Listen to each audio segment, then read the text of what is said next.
If Knights and Dragons app not loading properly and showing black screen, this video is for you, because in this video I will show you how to fix the black screen of this app. So let's get started. First of all, long press on Knights and Dragons app and then tap on app info option.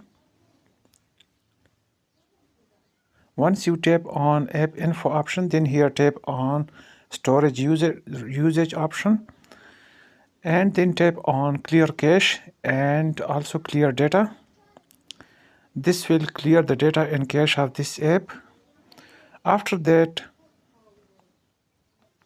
tap on force stop option here. Now go to Google Play Store and search for Knights and Dragons, and here tap on update option if you have not updated this app for a long time. So this will fix your issue of black screen. So hope you will like this video. Thanks.